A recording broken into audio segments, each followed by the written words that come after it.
హైదరాబాద్ రామాంతపూర్లోని ప్రభుత్వ homeopathy medical కళాశాల ఆవరణలో ఉన్న శ్రీ రాజరాజేశ్వరి సమేత రాజరాజేశ్వర స్వామి దేవాలయంలో కరెంట్ సమస్య, నీటి కొరత, రహదారి సమస్య ఉందని పురోహితులు దుర్భాకుల రామశాస్త్రి మరియు భక్తులు ఆవేదన వ్యక్తం చేశారు. ఎంతో విశిష్టత కలిగిన దేవాలయంలో 30 సంవత్సరాలుగా పైగా పురోహితులు సేవలందిస్తున్న నన్ను హేళనతో హోమియోపతి మెడికల్ కళాశాల ప్రిన్సిపల్ లింగరాజు ఇబ్బందులకు గురి చేస్తున్నానని పురోహితులు దుర్భాకుల రామశాస్త్రి ఆరోపించారు.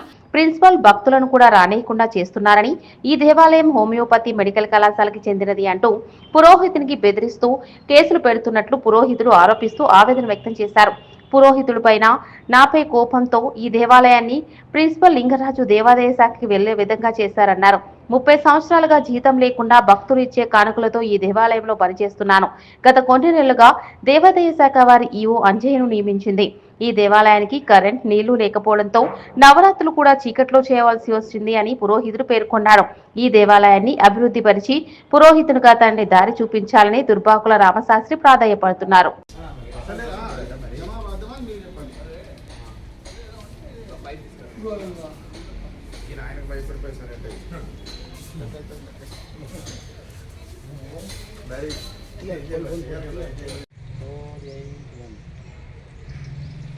సెవెంత్ ఉందా లాస్ట్ ఓకే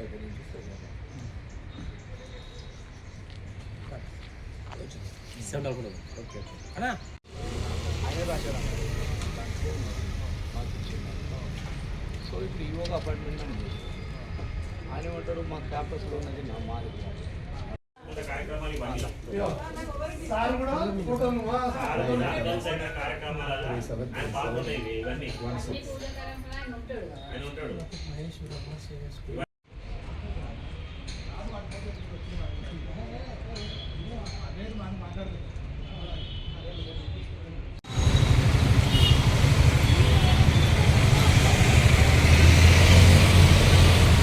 నేను ఇక్కడ రాజరాజేశ్వరి టెంపుల్కి గత 20 సంవత్సరాల నుంచి వస్తుంటాను. యాక్చువల్లీ ఇప్పుడు ఎండోమెంట్కి అయిపోయిందని ఈవో గారు మన అంజన గారు చెప్పడం కరెక్టేనే. ఇది మన ప్రిన్సిపల్ గారు రాసిచ్చినారు. ఏదో పంతులకి ఆయనకి ఏదో చిన్న ఘర్షణ జరిగి మనస్పర్ధలు ఏర్పడి ఎండోమెంట్కి రాసిచ్చినారు. తను రాసి ఇవ్వడం వల్ల ఎండోమెంట్ హ్యాండ్ ఓవర్ చేసుకున్నారు. గల్లాకు వచ్చేసి వాళ్ళు సీజ్ చేసుకుని వెళ్ళడం జరిగింది. కానీ ఇంతవరకు దానికి ధూపదీప నైవేద్యాలకు నిత్యం జరిగే పూజలకు ₹1 కూడా ఎండోమెంట్ నుంచి కానీ ప్రిన్సిపల్ దగ్గర నుంచి కానీ రావడం జరుగుతలేదు. మళ్ళీ గుడికి వచ్చే భక్తులను భయభ్రాంతులు చేసి హాస్పిటల్ నుంచి వచ్చే భక్తులు కానీ హాస్పిటల్ ఉండే స్టాఫ్ కానీ ఎవరిని రాకుండా చేస్తున్నాడు. ఈ ఎండోమెంట్ అంటున్నారు కానీ అది పేరుకు ఎండోమెంట్, కానీ దాని నుంచి ఇంతవరకు నవరాత్రుల్లో చుక్క నీళ్ళు లేదు. రాత్రిపూట మొత్తం కంప్లీట్గా నవరాత్రులు మొత్తం చీకట్లనే జరిగింది. స్ట్రీట్ లైట్ నుంచి కరెంట్ ఇస్తే ఎప్పుడు వస్తుంది? మార్నింగ్ 6 o'clock క్లోజ్ అయిపోతుంది, night 9 o'clock street light current వస్తుంది. మరి మిగతా మార్నింగ్ పూట కరెంట్ ఏం కావాలి?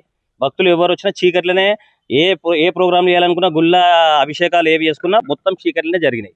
దీని ఏంటండి నీళ్ళు దాదాపు కట్ అయి నా డిమాండ్ ఇప్పుడు వాటర్ కావాలి. వాటర్కి ఆల్రెడీ డీడీ కట్టినాము. డీడీ కడితే కూడా వాళ్ళని వాటర్ తీసుకొని వస్తే రానియను అని చెప్తున్నాడు. ప్లస్ అందులోనూ ఈ కరెంట్ అంటున్నారా, కరెంట్ గత 6 నెలల నుంచి మేము ట్రై చేస్తున్నాం, కరెంట్ రావడమే లేదు. కరెంట్ ఆల్రెడీ గుడిలో నుంచి ప్రిన్సిపల్ గారు లింగరాజు గారు అడ్డుకుంటున్నారు. ఎవరైనా వస్తా అంటే వాళ్ళ మీద కంప్లైంట్లు, లేదంటే మతపరమైన చర్యలు చేస్తున్నాడు. వాళ్ళ పైన పోతున్నాడు. ఎవరు గట్టిగా మాట్లాడితే వాళ్ళ మీద కంప్లైంట్ ఒకటి రేజ్ చేసి వస్తున్నాడు. మమ్మల్నే కాదు, స్టూడెంట్ పరంగా కానీ లోపల స్టాఫ్ పరంగా కానీ ప్రతి ఒక్కరి మీద ఆయన రాజకీయంగా కానీ ఏదో అండదండలతో ప్రతి ఒక్కరి మీద ఉక్కుపాదం ఊపుతున్నాడు. దీని మీద ఎట్లయినా చర్యలు తీసుకొని గుడికి కరెంటు వాటర్ వచ్చేటట్టు చేయాలనా ప్లీజ్. దుర్భాకుల రామశాస్త్రి, నేను గుడి పురోహితుణ్ణి. ఈ గుడి పేరు రాజరాజేశ్వరి సమేత రాజరాజేశ్వర స్వామి దేవాలయము. ఇది గత 30 ఏళ్ల నుంచి గుడి ఉన్నది. ఇక్కడ ఇన్ని సంవత్సరాల నుంచి కూడా నేనే అర్చకత్వాన్ని చేస్తున్నాను. ఇక్కడ నాకు జీతము కానీ భత్యము కానీ ఎవరు ఇచ్చేవారు లేరు. నేను భక్తుల ద్వారా వచ్చేటువంటి దాంతో భక్తుల ద్వాతుల ద్వారానే ఈ గుడిని అర్చన, పూజ అన్ని కార్యక్రమాలన్నీ కూడా నెరవేర్చుకుంటూ వస్తున్నాను.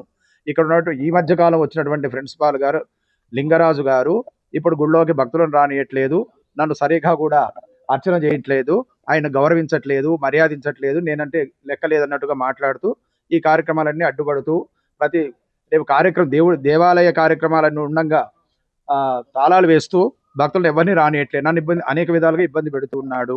ఇప్పుడు నా మీద SC ST కేసు కూడా పెట్టాడు. కాబట్టి నేను నానా విధాలుగా ఇబ్బంది పడుతూ ఉన్నాను. కాబట్టి మీరు హిందూ ధర్మాన్ని రక్షించి ఈ ఆలయాన్ని రక్షించి నన్ను కూడా రక్షించవలసిందిగా మనవి. ఆయన ఉద్దేశం అంటే సార్, ఆయన రాజకీయ పరంగా ఆయనకు వచ్చిన వెంటనే స్వాగతాలు, సత్కారాలు విశేషంగా చెయ్యాలి అనేటువంటి దానిలో అక్కడికి కూడా అన్ని కార్యక్రమాలు బ్రహ్మాండంగా యజ్ఞాలు యాగాదులు అన్నీ కూడా చేయించాము. అయినప్పటికీ కూడా ఆయన సంతోషపడకుండా నా మీద ఇన్ని సంవత్సరాలు నీకు జీతం ఇవ్వకుండా భక్తి ఇవ్వకుండా ఎలా ఉంటున్నాడు, ఏం చేస్తున్నాడు, ఎవరి నుంచి వస్తుంది, ఏం ఆశిస్తున్నాడు ఈయన ఆ ఉద్దేశంతో నన్ను గుళ్ళో నుంచి తీసేయడానికి కోసమై శత ప్రయత్నాలు చేసి ఎండోమెంట్కి అప్పచెప్పాడు. ఎండోమెంట్ వారు కూడా తీసుకోకుండా నాకు జీతం వచ్చి వాళ్ళు ఎవరు ఇవ్వడం లేదు. నేను ఇప్పుడు ఈ గుడి మీద ఆధారపడి ఉన్నాను. నా జీవితం ఈ విధంగా ఉంది. వచ్చే వరకల్ని ఇల్లులో పనిచేసిన వచ్చే వరకల్నే 10 అవుతుంది. ఒక అర్ధగంట కూడా పుస్తకం ముందే తాళాలు వేసి ఏమంటే మేము ఇక అట్లా కూడా వెళ్ళిపోతాం. అంటే దేని గురించి అంటాడమ్మా? అంటే గుడికి ఆ ప్రిన్సిపల్ సంబంధం ఏంటి? మాది గుడి, మా సంబంధాలు మా ఇష్టం తెలుసుకుంటాం, మా ఇష్టం ఉంచుకుంటాం, మా సంబంధం అటు ఉండాలి, మా అండర్లోనే ఉండాలి. మీరు ఎవరు అంటారు? గుడికి భక్తులు రాకూడదని ఇక్కడ ఉందా? మాది గుడి ఇది హోమియోపతిలో ఉంది, నా సంస్థలో ఉందా? ఇది వ్యక్తిగత సంస్థ కాదు, ఇది గవర్నమెంట్ యొక్క సంస్థ. హోమియోపతి కాలేజ్ అనేది ఒక వ్యక్తికి సంబంధించిన ఇన్స్టిట్యూషన్ కాదు. ఇది ఏదైతే స్థలం ఉందో ఈ స్థలం కూడా గవర్నమెంట్ సంబంధించింది మాత్రమే. ఇది ఇక్కడ ప్రతి కార్యక్రమాన్ని భక్తులమే చేసుకుంటున్నాం. ఎటువంటి గవర్నమెంట్ నుంచి ఒక రూపాయి కానీ ఏది కానీ మాకు రావట్లేదు, మంత్రులకు రాలేదు. ఇక్కడ ప్రతి కార్యక్రమం స్వచ్ఛందంగా మా అంతటా మేము చేసుకుంటున్నదే కానీ ఇటువంటి నుంచి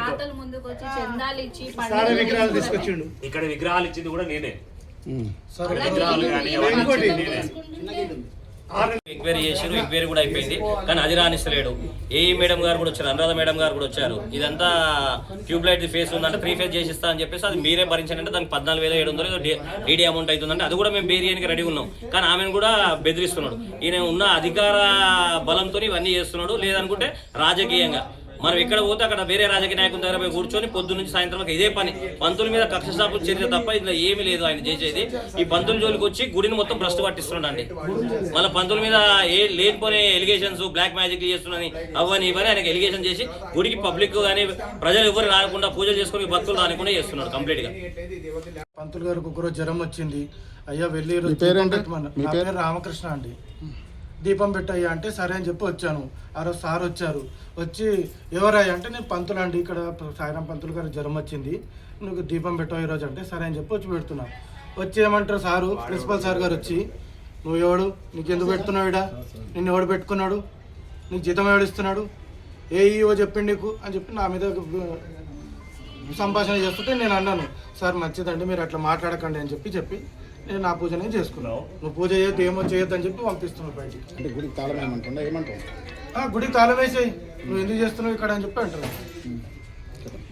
6 నెలలు కరెంట్ లేదు, నీళ్ళు లేవు, నువ్వు ఇంటికాడ చెప్పులు ఇడిచిపెట్టి రావాల్సి వస్తుంది. భక్తులు కూడా ఎవరు రావట్లేదు. అంతకుముందు ఆయన వేరే కేసు పెట్టిందా సార్? ఏం పెట్టాలి, ఎంక్వైరీ అయితే నడుస్తుంది కదా. ఎంక్వైరీ నడుచుడు పక్కన పెట్టండి సార్. కనీసం ఆలయము అట్లా ఆలయం ఉంది, ఆలయానికి ధూపదీపం అనేది ఉండాలి. ఆయన కంప్లీట్ ఇచ్చిన కేసు 19 గారు కూడా ఆయన ప్రాబ్లం అంటే పోలీసులు క్యాబినెట్ పెట్టచ్చు కదా. పెట్టండి సార్, తీసుకోవట్లేదు సార్. తీసుకోండి మీరు, ఆర్డర్ లేదు కనెక్షన్ లేదంటే తీసుకోవాలి. ఆయన పనులు రాలేదు.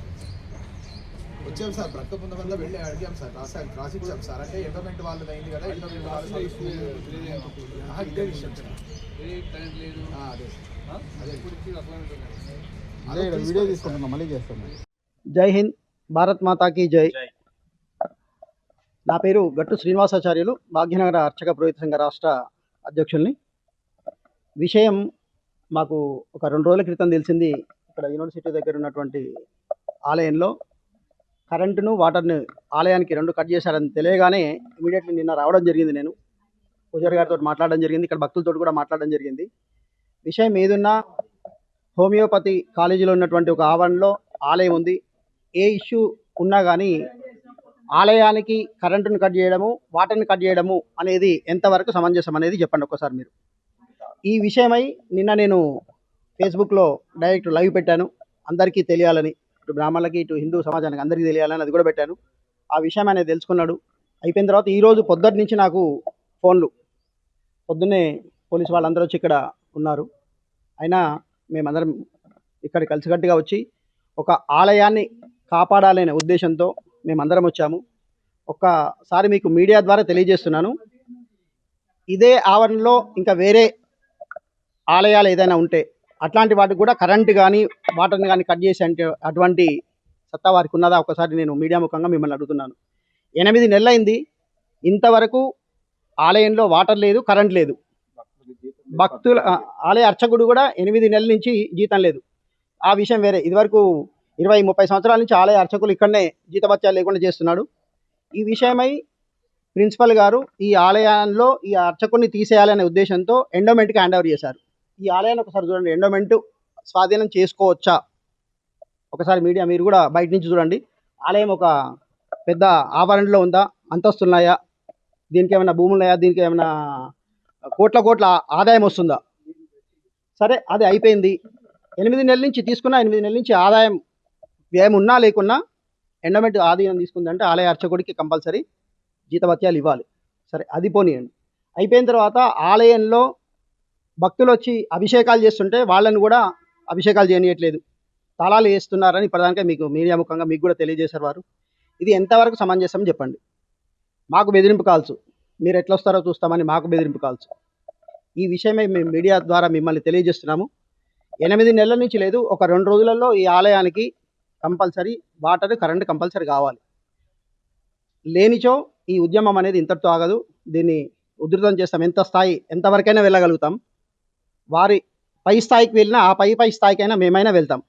దాన్ని ఒకసారి దృష్టిలో పెట్టుకొని వారు తగ్గి ఈ ఆలయానికి వచ్చి మాతో చర్చించి విషయం సానుకూలంగా చర్చిస్తే బాగుంటుంది. కానీ వారు వేరే విధంగా రాజకీయ పరంగా కానీ ఇంకేదైనా పరంగా వేరే వెళ్ళి మమ్మల్ని రానియకుండా ఇక్కడ ఉన్న వాళ్ళందరికీ కూడా ఇబ్బందులు గురి చేస్తే మాత్రం